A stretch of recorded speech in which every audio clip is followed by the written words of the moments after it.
하나님께서는 하나님의 자녀들이 예수 그리스도 안에서 참된 기쁨을 누리며 살기를 원하시는 줄로 믿습니다.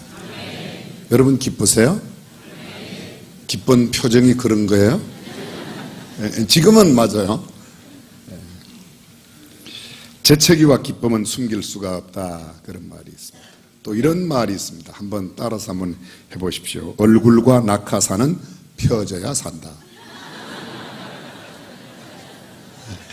한번 해보세요. 얼굴과 낙하산은 펴져야 사는 겁니다. 내 얼굴이 5층에서 떨어진 삶은 물고구마 인상을 이렇게 하고 있으면 재채기와 기쁨은 숨길 수가 없습니다. 기쁨은 숨길 수가 없는 것이죠. 복음의 사람, 우리는 그동안 복음의 사람의 특징을 살펴봤습니다. 예수 그리스도를 구주와 주님으로 영접한 사람, 예수님께 붙들린 바 된 사람, 오직 믿음으로 살아가는 사람, 예수 그리스도의 부활을 증언하는 사람, 성령의 세미한 음성을 듣고 성령의 인도하심을 받으며 성령의 역사를 나타내며 살아가는 사람, 예수 그리스도를 증언하는 사람, 선포하는 사람, 그들이 복음의 사람, 성령의 사람들입니다. 오늘 성경 본문은 이렇게 말합니다. 제자들은 기쁨과 성령이 충만하니라. 제자들은, 예수님의 제자의 특징이 무엇입니까? 기쁨과 성령이 충만하다. 저와 여러분도 예수님의 제자 맞죠? 그러면 우리도 본문에 나오는 제자들처럼 성령 충만하고 기쁨이 충만해야 됩니다. 그런데 우리의 삶은 그렇지 못한 때가 얼마나 많은지 모릅니다. 기쁠 때가 많으십니까? 슬프고 염려와 걱정될 때가 많으십니까? 사실 인생은 어렵고 힘들 때가 많고 역경과 고난의 때가 훨씬 많습니다. 오늘 성경은 이렇게 말합니다. 제자들은 기쁨과 성령이 충만하니라. 본문의 배경을 잠깐 설명드리겠습니다. 예루살렘 교회에 박해가 일어나므로 그들이 피난하여 안디옥에 가서 이방인과 유대인이 하나가 된 교회를 세웁니다. 이른바 안디옥 교회입니다.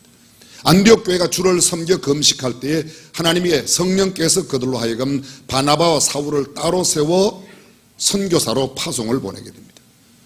바나바의 고향이었던 그 구브로로 그들이 처음 나가고 그 구브로의 바보에서 말씀을 전합니다. 그곳에 총독 서기오 바울이 예수님을 믿게 되고 그게 수많은 기적과 표적들이 일어납니다. 근데 그 바보에서 다시 살람이라고 하는 곳에 그 바보에 있다가 밤빌리아 버가로 가게 됩니다. 밤빌리아 버가에 가서 복음을 전해서 그곳에 놀라운 역사가 일어났습니다. 밤빌리아 버가에서 또 나왔습니다. 그래서 비시디아 안디옥에 갔습니다. 비시디아 안디옥에 가서 복음을 전합니다. 그곳에 많은 사람들이 예수 그리스도를 영접했습니다. 귀신 들린 사람들의 귀신을 쫓아내고 나면서부터 안전병이 된 사람들이 그곳에서 일어나고 많은 병자들이 고침을 받게 됩니다.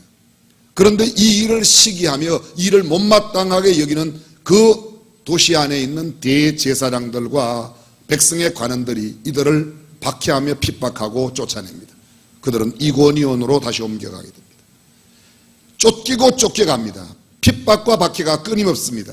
투옥되는 일들과 여러 가지 일들이 계속되는 가운데 있습니다. 바로 그 다음에 나오는 거죠. 그런데도 제자들은 기쁨과 성령이 충만했다고 하는 겁니다.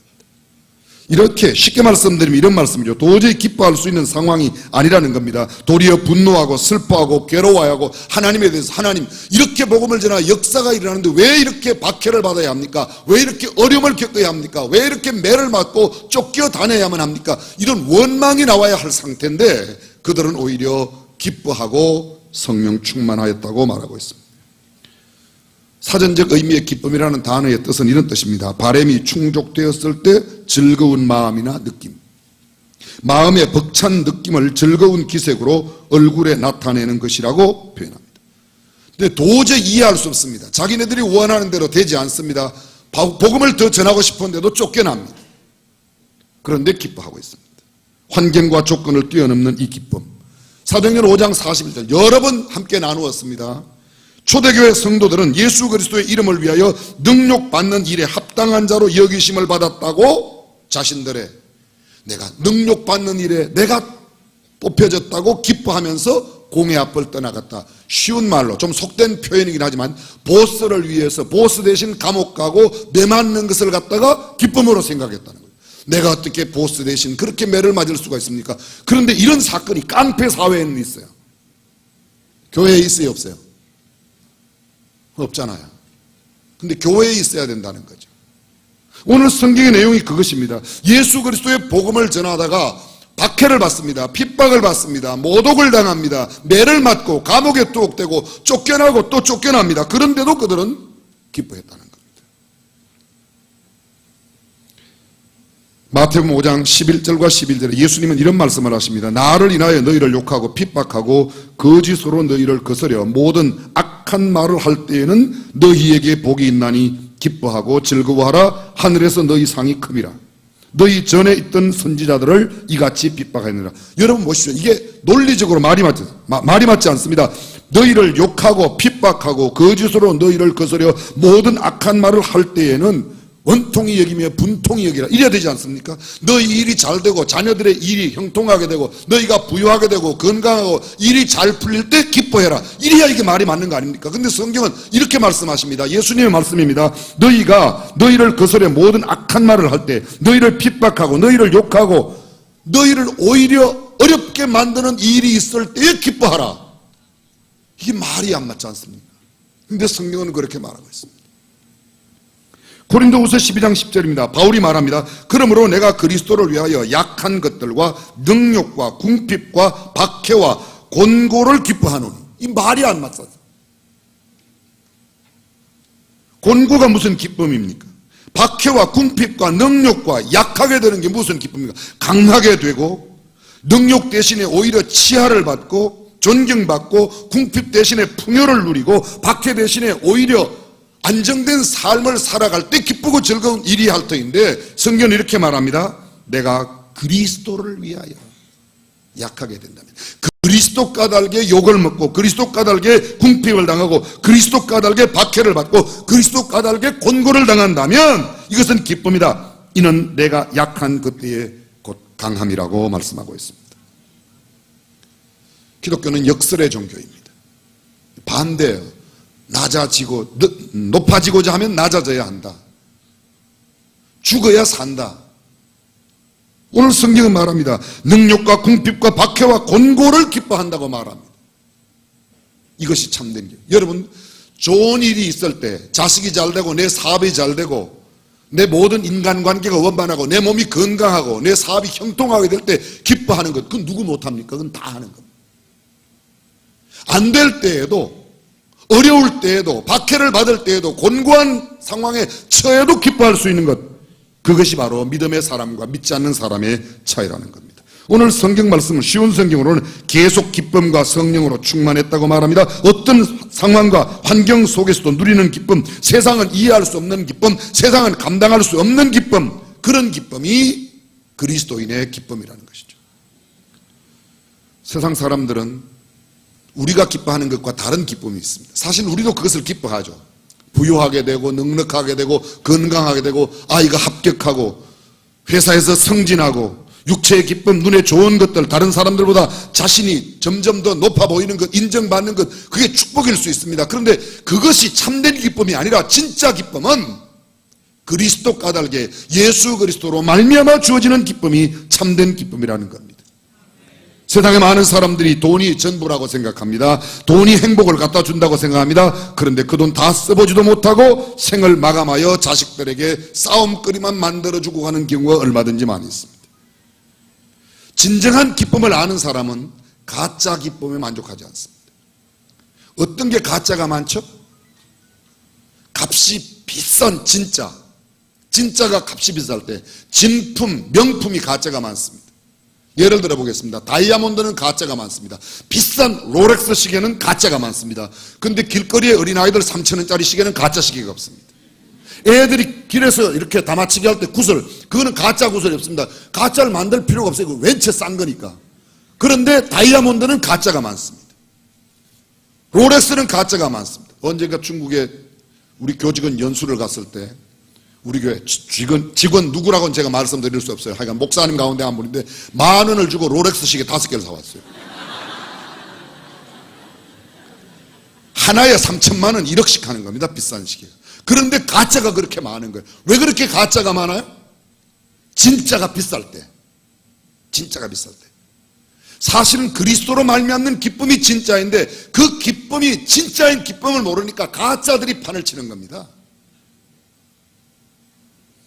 늪에서 우렁이를 좋아하는 황새는 신선한 무릉도원의 아름다운 절경을 즐길 수가 없습니다. 왜냐하면 우렁이 잡아먹어야 되니까. 추운 겨울 얼음에 박혀있는 썩은 돼지고기를 날개를 내려뜨리고 파먹고 있는 독수리는 귀한 개석이 있는 정말 독수리가 이 나르는 새들의 제왕으로서의 모습을 보여줄 수 있는 모습을 가질 수가 없어요. 썩은 돼지고기 파먹다가 얼어서 죽는 겁니다. 세상의 것을 기쁨이라고 생각하고 이 세상의 명예와 권세와 부귀와 권력과 그것에 집착되어서 그것만 즐기고 산다면 예수 그리스도로 말미암는 복음으로 말미암는 성령님께서 허락하시는 참된 기쁨을 알지 못하는 사람은 박해를 받고 핍박을 받으면 이거 안 된다고 생각하는 겁니다. 그런데 성경은 이렇게 말합니다. 성령의 열매가 무엇인가? 오직 성령의 열매는 사랑과 희락이 뭐예요? 기쁨이라는 거예요. 하나님의 나라의 특징이 무엇입니까? 로마서 14장 17절입니다. 하나님의 나라는 먹는 것과 마시는 것이 아니요 오직 성령 안에서 의와 평강과 희락이라. 하나님 나라의 가장 중요한 특징 가운데 하나가 뭐라고요? 기쁨이라는 겁니다. 그 기쁨은 세상의 물질이 주는 기쁨이 아니라 세상의 명예와 지위와 권세가 주는 기쁨이 아니랍니다. 하나님으로 말미암는 예수 그리스도 까닭에 주어지는 기쁨. 육체의 것, 세상에 속한 욕망을 십자가에 못 박지 아니하면 이 기쁨을 맛볼 수가 없습니다. 그런데 우리는 여전히 육체의 욕망 언저리에서 기쁨을 찾고 있습니다. 좀 심한 표현이 될지는 모르지만 예전에 고목나무 밑에 가서 큰 바위 밑 산기슭에서 빌던 그 빌매 장소가 십자가 앞으로 바뀌었을 뿐 구하는 것을 똑같이 구하고 있다면 우리는 진정한 기쁨을 구하는 사람이 아니라 가짜 짝퉁을 지금 찾고 있는 겁니다. 저는 주님 안에서 주님께서 우리에게 물질의 축복도 주시고 세상의 명예와 건설을 주신다고 부인하지 않습니다. 그러나 그것보다 더 귀한 핍박을 받고 박해를 당하고 궁핍을 당하고 가난하게 되고 질병과 어려운 가운데 박해를 받으면서 감옥에 들어가는 한이 있더라도 예수 그리스도로 말미암아 주어지는 기쁨이 참된 기쁨이라고 동의하시면 아멘. 아멘. 언젠가 한번 말씀드렸습니다. 포항 서임중 목사님, 지금은 은퇴하셨지만 그 계셨던 교회에 포항에서 아주 내로라는 큰 부잣집 마나님이 예배당에 오신 거예요. 목사님과 함께 그 교회 권사님들이 신방을 갔어요. 신방을 갔답니다. 근데 신방을 갔는데 집이 벌써 들어갈 때부터 어마어마한 대궐 같은 집에다가 그 집 안방에 들어가 예배를 드는데 안방에 탁 들어가 보니까 방 안을 꽉 채운 자개장이 얼마나 화려한지 그것을 본 함께 신방대원으로 참여했던 권사님이 성경책 가방, 찬송가 들어있는 가방을 탁 떨어뜨리면서 아이고 나는 언제나 이런 자개종 놓고 사나 이렇게 했더라고요. 아주 한숨을 쉬면서 땅이 꺼지라고 그렇게 안탄하니까 예배 끝났어요. 그 다음 주일부터 그 부잣집 마나님이 예배당에 안 나오는 거예요. 왜 안 나오느냐고 아무리 사람들이 이야기해도 대답을 안 씁니다. 그 교회 목사님이 다시 그분한테 전화를 걸어서 물어봤더니 나는 예수 믿는 사람들은 무언가 다른 것을 원하고 다른 기쁨이 있을 거라고 생각했는데 그 따라온 권사님들이 우리 집 내가 가지고 있는 자개농을 부러워하는 것 보고 저 사람들이 부러워하는 걸 내가 갖고 있는데 내가 예배당에 나갈 필요가 뭐 있냐. 여러분 잘 들어보십시오. 왜 세상 사람들이 교회를 알기를 우리 알기를 떠듬떠듬합니까? 그 사람들이 추구하는 것을 우리도 똑같이 추구합니다. 우리가 구하는 것도 그 사람들이 구하는 것과 똑같은 것을 구하니까 그 사람들이 우리 알기를 우습게 하는 겁니다. 떠듬떠듬하는 거예요. 우리는 그런 게 아니라 가난하게 살아도 어렵게 살아도 궁핍한 가운데 살아도 저 사람은 뭔가 달라 이걸 보여주는 게 그리스도인이라고 믿으시면 아멘. 근데 우리가 그걸 못 보여주니까 그 사람들이 우리 알기를 우습게 알고 지금 별 야단을 때리는 겁니다.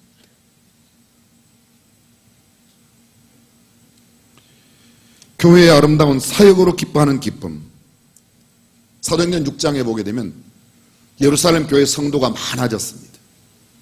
사도들의 일이 많아졌습니다. 근데 구제하고 섬기는 일 때문에 말씀 전하고 기도하는 일을 전념하지 못합니다. 그 일을 위해서 공개하는 일, 나누고 섬기는 일을 위하여 7 집사, 소위 7 봉사자를 세우게 됩니다. 성경은 이렇게 됐습니다. 7 봉사, 너희가 지혜가 충만하고 믿음이 충만한 칭찬 듣는 사람 7을 택하라. 그 다음 구절입니다.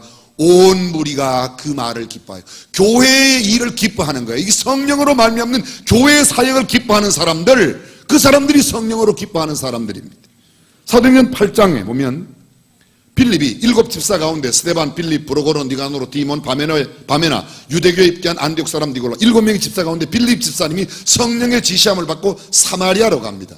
예루살렘에서 유대, 그 다음에 사마리아 성에 내려가서 빌립이 말씀을 전합니다. 그곳에 많은 귀신 들린 사람들에게 귀신이 떠나갔습니다. 사람들이 말씀을 듣고 표적을 보았습니다. 중풍병자가 일어났습니다. 안전뱅이가 일어났습니다. 그 다음 구절입니다. 8장 8절.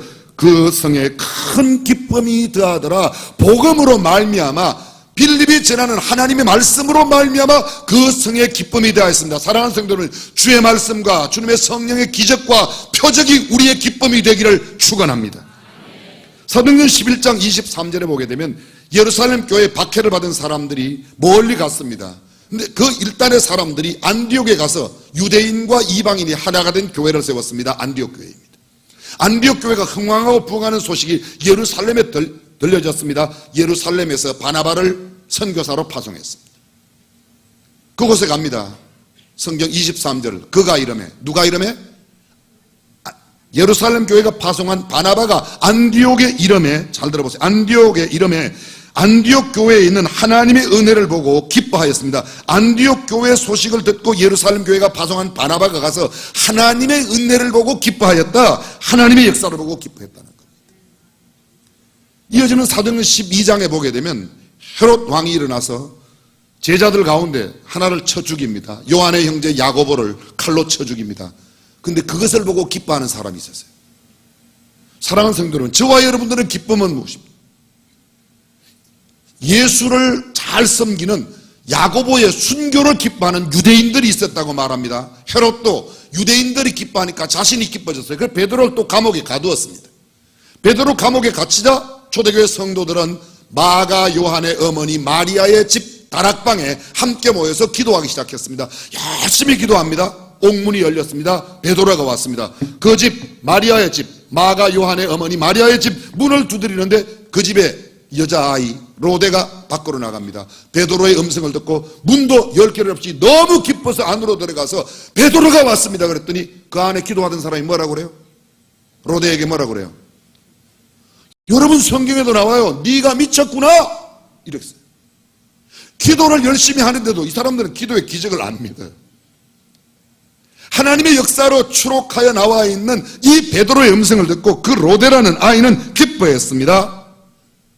한편의 사람들은 무엇을 기뻐하는가? 예수 믿는 예수님의 제자 야고보를 죽이는 것을 기뻐하고 베드로를 감옥에 넣는 것을 기뻐하는 사람이 있습니다. 근데 안타깝게도 그 기뻐하는 사람들이 유대인들이었고 대제사장이었고 백성의 관원들이었고 바리새인이었고 장로들이었다고 말합니다. 오늘 우리는 무엇을 기뻐하고 있습니까? 사도행전 15장 13장부터 14장이 1차 전도여행입니다. 1차 전도여행 끝에 문제를 하나 발견했습니다. 유대인들만 예수를 믿을 줄로 알았는데 이방인들이 예수님을 영접하고 성령을 받았습니다. 도대체 이게 어떻게 되는가? 이걸 받아들일 건가 말 건가? 그것이 최초의 예루살렘 회의입니다. 여러분, 전통적인 유대인들이 기도하는 기도 가운데 이런 기도가 있습니다. 첫째, 이방인으로 태어나지 않은 것을 감사합니다. 둘째, 여자로 태어나지 않은 것을 감사합니다. 정말 여자들 죄송해요. 근데 쌀데없는 그런 감사 기도를 드리고도 자기네들 신앙이 가장 좋다고 생각하던 사람들이 전통 유대인들이었습니다. 근데 그런 사람들이 이방인이 예수님을 믿고 이방인들이 성령 충만하게 되죠. 이게 도대체 어떻게 된 일인가? 그것 때문에 회의를 열었던 것이 바로 예루살렘 회의입니다. 그 회의에서 결론이 났습니다. 어떻게 결론이 났는가? 이방 사람들 예수 믿는 거 있을 수 있다. 성령 받는 거 옳다. 이방인이라고 성령 못 받을 만한 이유가 없고 예수를 못 믿을 만한 이유가 하나 없다. 그런데 이것만은 금해야 되겠다. 우상의 제물과 피와 목매어 죽인 것과 음행은 멀리하라고 편지를 써서 제자들을 통해서 보냅니다. 그 소식을 듣고 이방 사람들이 얼마나 기뻐하였는지 모른다. 이것이 사도행전 15장 이하에 연결되어서 나오고 있습니다. 무엇을 기뻐하고 있습니까? 예수 그리스도로 말미암아 복음을 받아들이고 하나님의 자녀가 되어 구원받고 성령 체험한 것을 기뻐하고 있다는 겁니다. 사도행전 16장 여러분들이 잘 알고 있습니다. 빌립보의 감옥의 사건이 나옵니다. 2차 전도여행 바울과 실라가 빌립보에 가서 복음을 전했습니다. 그런데 길가에서 점을 치는 한 소녀를 보게 됩니다. 귀신 들려 점치는 그 소녀를 불쌍히 여기서 소녀에게 들린 귀신을 쫓아냈더니 이 소녀로 말미암아 이 소녀를 종으로 두고 있는 주인이 귀신을 쫓아내니까 점을 쳐서 수입이 끊어졌습니다. 관원에게 고했습니다. 바울과 실라가 빌립보 감옥에 갇혔습니다. 밤중쯤 되어 빌립보 감옥에 갇혀있던 바울과 실라가 찬송하고 기도했더니 옥처가 흔들리고 옥문이 열려졌습니다. 밤에 자고 있던 간수가 깜짝 놀라게 보니까 옥문이 다 열려 있습니다. 죄수들이 도망간 줄 알고 칼로 자기를 자살하려고 그랬는데 바울이 감옥 안에서 얘기합니다. 우리 도망간 것을 내가 그냥 참으시오. 깜짝 놀라 간수가 안에 들어갔습니다. 바울, 매맞은 바울이 그 신라가 그렇게 기도하고 찬송하는 가운데 간수를 만나서 복음을 전합니다. 그랬더니 그 복음을 받아들인 간수가 상처를 다 씻어주고 이 바울과 신라를 자기의 집으로 갔습니다. 그리고 온 집안 식구를 다 모아서 그곳에서 말씀을 들었습니다. 성경 말합니다. 온 가족들이 그날 침례를 받았고 온 가족들이 기뻐했다고 이야기하고 있습니다. 무엇 때문에 기뻐했습니까? 복음 때문에. 저는 이 짧은 시간 나열할 수 없는 수많은 사건들이 있습니다. 자녀가 공부를 잘해서 좋은 대학에 들어가고 좋은 직장을 얻고 원하는 시험에 합격하고 좋은 일이 많이 생기고 그것 기쁜 일 맞습니다. 제가 부인하지 않습니다. 그런데 그것이 오리지널 기쁨이 아니라 진짜 기쁨은 예수 그리스도로 말미암는 기쁨, 시험이 떨어지고도 사업이 어렵고 힘들 때에도 기뻐할 수 있는 기쁨, 예수님으로 말미암는 기쁨이 참된 기쁨이요 영원한 기쁨이요 진짜 기쁨인 줄로 믿습니다. 남편이 능력이 있어 직장에서 인정을 받고 승진하고 높은 자리에 올라가고 권세를 누리는 것 좋은 일입니다. 기쁜 일입니다. 부모님이 모두 건강하시고 평안히 사시는 것, 경제적인 유의함이 있는 것 좋은 일입니다. 그런데 그것에 머물러서는 결코 안 됩니다. 십자가 너머에 있는 고난 뒤편에 있는 역경과 어려움과 박해 뒤에 있는 기쁨을 참 기쁨으로 여길 수 있는 가치관, 그것이 저와 여러분의 가치관이 되기를 축원합니다. 복음의 사람 바울은 말합니다. 나는 그리스도 까닭에 기뻐한다. 내가 가말리엘 문화에서 그렇게 많은 법학을 배우고 당대 최고의 자리에 있고 사내들인 의원이고 뼈대 있는 가문에 태어났고 모든 조건들이 다 맞지만 나는 기뻐하는 것은 예수 그리스도 까닭에 기뻐한다고 이야기하는 것입니다. 스테니슬라우스가 쓴 책 가운데 영혼의 정원이라는 책이 있습니다. 그 책에 이런 글이 나옵니다. 기쁨은 열심히 노력하고 추구하고 갈망한다고 해서 얻어지는 것이 아닙니다. 경제적인 안정감, 지적인 욕구의 충족, 박수와 같이 노력으로 얻을 수 있는 것들도 있지만 기쁨은 그렇지 않습니다. 기쁨은 하나님의 축복이므로 그것을 찾아 헤맨다 해도 얻을 수 없습니다. 기도하십시오. 기쁨이 올 것입니다. 하나님과 연관된 영적인 사역으로 말미암아 주어지는 기쁨이 참된 기쁨인 줄로 믿으시길 바랍니다. 1973년도 빌리그람 전도대회가 한국에 있었습니다. 그때 빌리그람 목사님 연세대학교에서 명예 박사학위를 받으셨어요. 그 박사학위를 받고 화답하는 연설 가운데 짤막한 이야기 한 토막을 하였습니다. 그것을 소개합니다. 그분이 멕시코 만에 있는 캐리비안의 한 섬의 큰 부자, 아주 세계적인 부자가 살고 있는 그 섬에 초대를 받아 그 집에 갔더랍니다. 그 부자의 나이는 75세였습니다. 빌리그람 목사님과 함께 점심 식탁에 마주 앉은 그 노 할아버지가 함께 식사를 한 후에 차를 마시면서 느닷없이 흐느끼며 이렇게 말합니다. 나는 많은 재물을 소유했습니다. 세상 사람들이 부러워하는 큰 부를 가지고 있습니다. 그러나 나는 나의 영혼을 잃어버렸습니다. 나에게도 소망이 있습니까? 나는 아무 소망이 없다고 말합니다.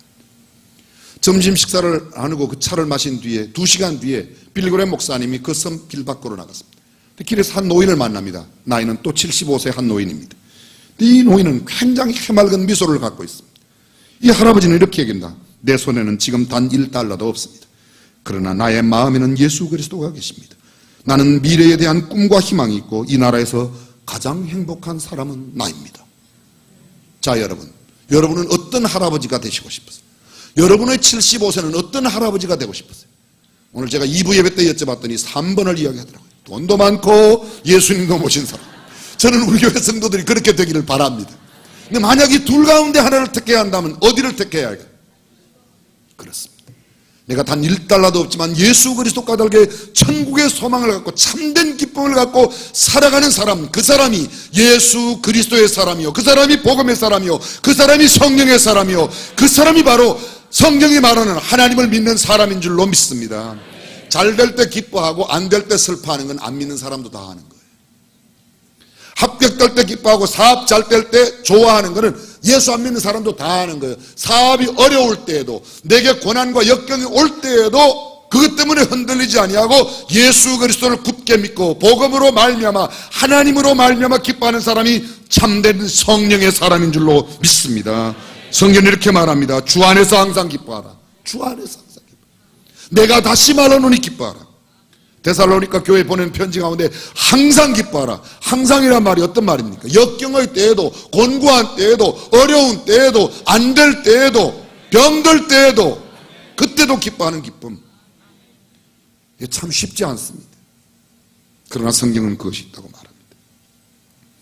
이상한 것을 기뻐하는 사람들이 있습니다. 이미도 말씀드렸지만 헤롯 왕처럼 야고보를 칼로 죽이는 것을 보고 기뻐하는 유대인들, 그걸 보고 기뻐하면서 또 베드로를 옥에 가두는 사람이 있습니다. 마가복음 14장에 보게 되면 12 중에 하나인 가룟 유다가 예수님을 넘겨주려고 대제사장들에게 가매 그들이 듣고 기뻐하여 돈을 주기로 하고, 예수님을 팔려고 하는 가룟 유다가 예수님을 넘겨주겠다고 대제사장을 찾아왔어요. 여러분, 대제사장이 요새 말로 뭐죠? 아니 괜찮아 이야기했어요. 요새 꼭 그런 건 아니지만 굳이 표현하면 요새 말로 하면 뭐예요?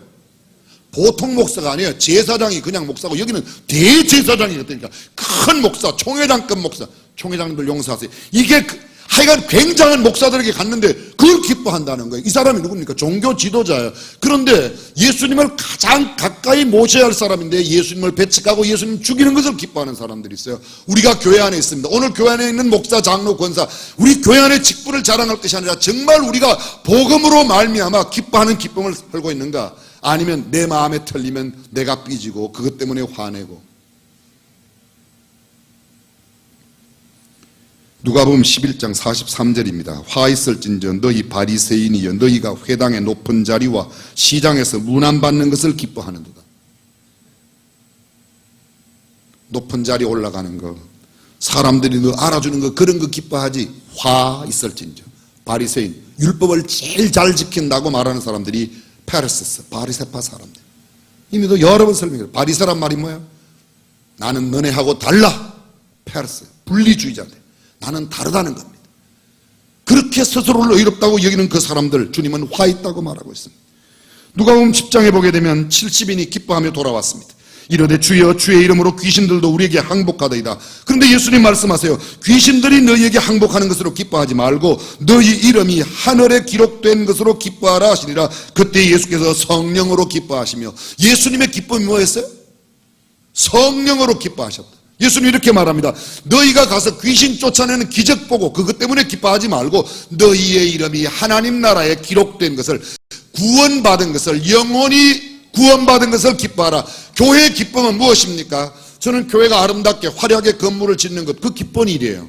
그러나 너무 사치스럽게 화려하는 것은 좋은 일이 아닙니다.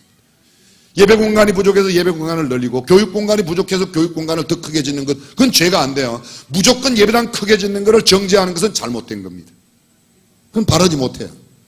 공간이 부족하고 예배 처소가 부족하면 크게 짓고 넓게 지어야 하는데 그것을 너무 지나치게 사치스럽게 너무 우아하게 만드는 게, 낭비하는 그런 낭비력이 생기면 그게 문제가 되는 거예요. 그렇지 않으면 문제 안 됩니다. 문제는 이것입니다. 더 기뻐해야 될 일은 영혼이 구원받는 예배당 건물보다도 더 기뻐하는 것은 오늘도 한 영혼이 구원받고 오늘도 한 영혼이 구원받고 구원받은 영혼이 점점 예수님 닮아가는 것을 기뻐하는 그 일이 성령의 사람들이 해야 할 일인 줄로 믿습니다. 바울이 보내는 고린도 후서 13장 편지, 고린도 교회 보낸 편지입니다. 마지막 장입니다. 13장이 마지막으로 말하노니 형제들아 기뻐하라. 빌립보서 3장입니다. 끝으로 나의 형제들아 주 안에서 기뻐하라.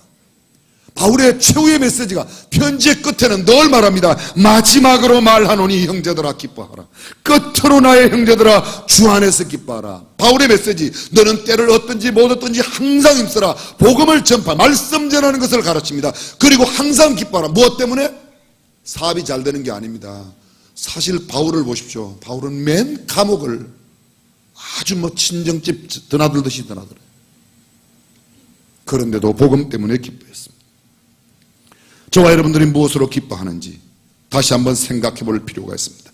탕자의 비유를 통하여 주시는 교훈이 뭡니까? 탕자가 기쁨을 회복할 수 있었던 비결은, 참된 기쁨은 아버지에게로 돌아오는 것이, 집을 찾아와 아버지의 품에 안기는 것, 그것이 참된 기쁨이에요. 그것이 탕자가 돌아올 때 제일 싫어한 게 뭐였다고요?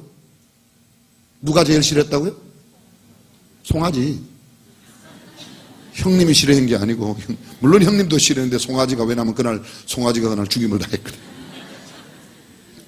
하는 소리고요. 그냥 개그고요. 조크고, 진짜 기쁨은 아버지의 품으로 돌아올 때 기쁨이 있는 줄로 믿습니다.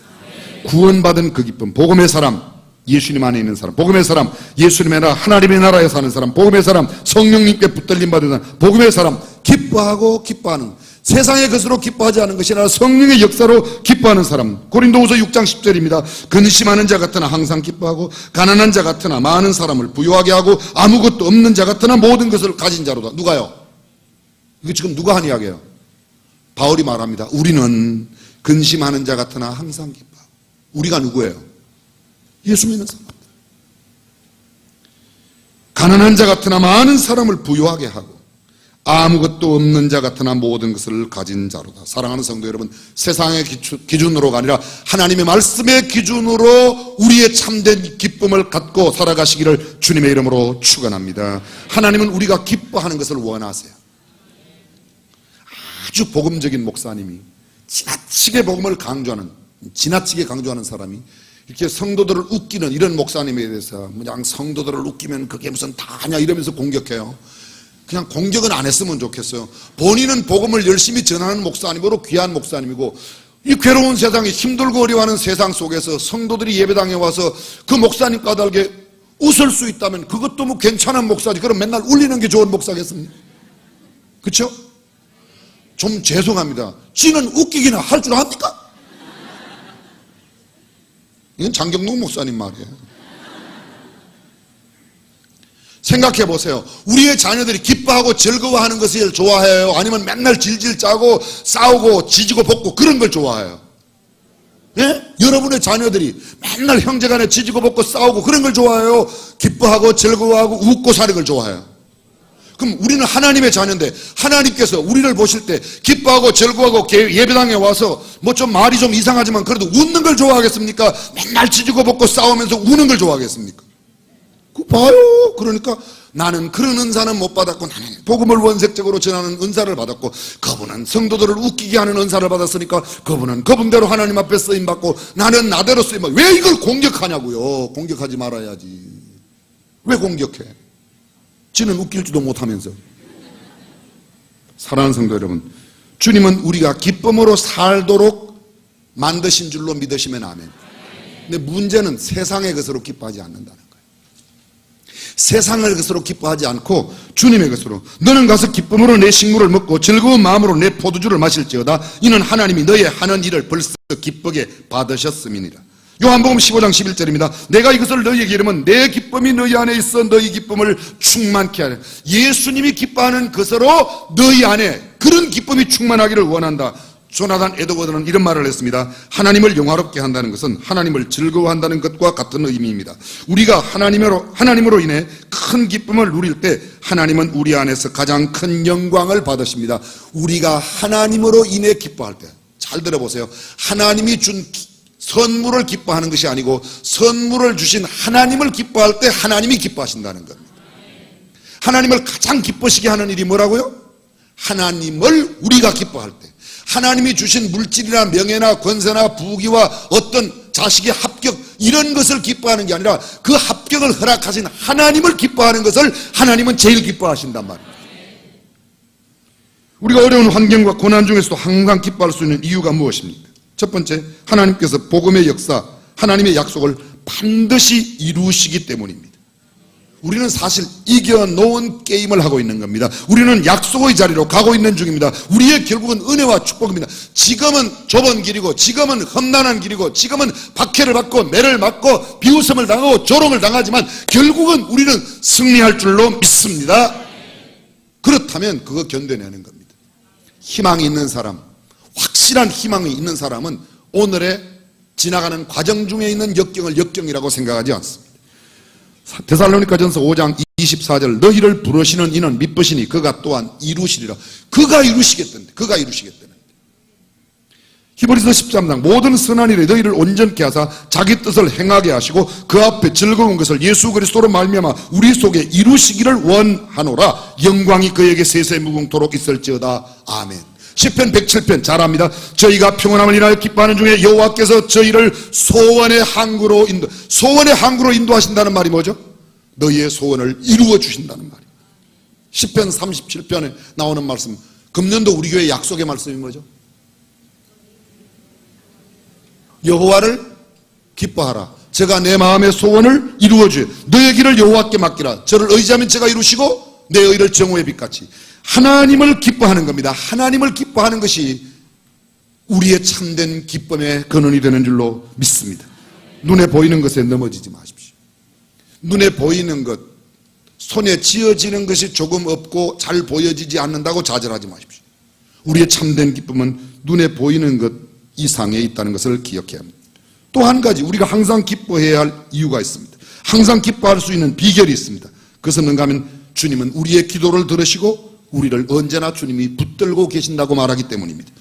예수님 잡히시던 밤에 예수님께서 말합니다. 깨어 기도하라. 나와 함께 한시도 깨어 있을 수 없느냐. 기도를 강조하십니다. 예수님 그 기도에 대해서 늘 이런 약속, 너희 두 사람이 합심하여 기도하면 내가 들어주겠다. 내 이름으로 무엇을 구하든지 내가 시행할 거다. 너희가 내 안에 가고 내 말이 너희 안에 가면 무엇이든지 원하는 대로 구하라. 그리하면 이루리라.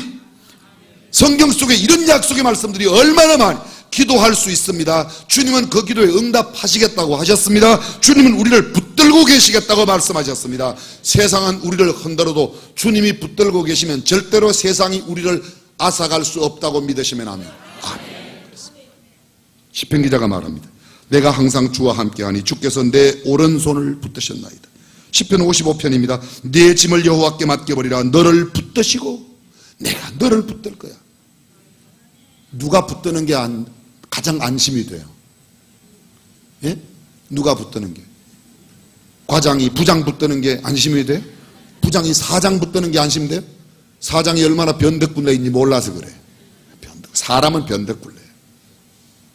그러나 주님이 우리를 붙들고 계시면 무변하신 분이, 불변하시는 그분이 우리를 항상 지켜주실 줄로 믿습니다. 악인의 팔은 부러지나 의인은 여호와께서 붙드시는도다. 내가 붙드는 나의 종, 내 마음에 기뻐하는 나의 택한 사람을 보라. 내가 나의 신을 그에게 주었은즉 그가 이방에 공의를 베풀리라. 시편은 또 말합니다. 하나님은 나의 돕는 자시라. 주께서 내 생명을 붙드는 자와 함께 하시나이다. 시편 118편 6절 여호와는 내 편이시라. 내게 두려움이 없나니 사람이 내게 어찌할꼬. 하나님이 내 편이라고 하는 확신만 들면 사람들이 저한테 찝쩍거릴 때 이런 마음이 들어요. 이것 봐, 이 사람이 나를 잘 모르네. 수준 높은 이야기는 반응이 없다는 것은 수준이 안 된다는 이야기예요. 이것 봐, 나를 떠듬떠듬하네. 사랑하는 성도 여러분, 주님이 우리를 붙들고 계심을 믿기에 그것을 기뻐하는 저와 여러분이 되시기를 바랍니다. 바울은 말합니다. 우리가 알거니와 하나님을 사랑하는 자 곧 그 뜻대로 부르심을 입은 자들에게는 모든 것이 합력하여 선을 이룬다고 말합니다. 자기 아들을 아끼지 아니하시고 모든 사람을 내어주시니가 어찌 그 아들과 함께 모든 것을 우리에게 은사로 주시지 아니하시겠느냐. 누가 능히 하나님의 택하신 자들을 송사하겠는가. 누가 정죄하겠는가. 누가 우리를 그리스도의 사랑에서 끊을 수가 있겠는가. 환난이나 곤고나 핍박이나 기근이나 적신이나 위험이나 칼 기록된 바 우리가 종일 주를 위하여 죽임을 당케 되며 도살할 양같이 예경을 받았나이다 함과 같으리라. 그러나 이 모든 일에 우리를 사랑하시는 이로 말미암아 우리가 넉넉히 이기느니라. 내가 확신하노니 사망이나 생명이나 천사들이나 권세자들이나 현재일이나 장래일이나 능력이나 높음이나 깊음이나 다른 아무 피조물이라도 우리를 우리 주 그리스도 예수 안에 있는 하나님의 사랑에서 끊을 수 없으리라. 할렐루야. 그래서 기뻐할 수 있는 겁니다. 이것을 믿지 못하니까 돈 조금 생기면 돈 조금 생기면 참된 기쁨의 이유가 세상의 곁에 있지 않고 예수 그리스도로 말미암아 있기를 축원합니다. 마지막입니다. 우리가 항상 기뻐할 수 있는 이유가 있습니다. 역경 가운데도 고난 가운데도 기뻐해야 합니다. 그 이유는 그 핍박과 박해 가운데 고난을 지나면 반드시 상급이 있다고 말합니다. 다시 마태복음 5장 11절입니다.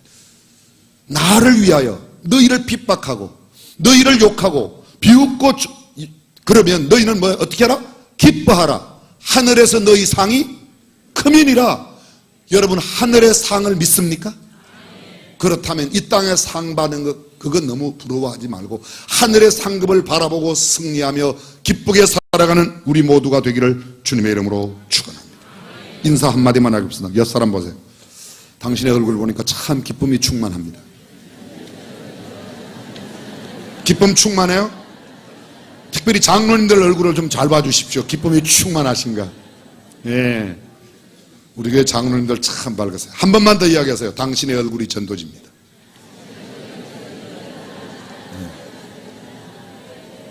오늘은 어쩐지 쭈글쭈글하지 않군요. 활짝 핀 기쁨이 충만한 저와 여러분 되시기를 축원합니다. 전능하신 우리 하나님, 성령의 사람, 복음의 사람은 기쁨의 사람인데 우리가 너무 슬퍼하고 좌절하고 낭망하고 살아간다. 우울증에 걸려있는 사람들이 너무 많이 있습니다. 비탄에 통탄에 빠져있는 사람들이 있습니다. 두려움에 사로잡히는 사람들이 있습니다. 하나님, 그러나 우리는 주님으로, 복음으로, 성령으로 기뻐하며 살게 하옵소서. 주 예수님의 이름으로 기도합니다.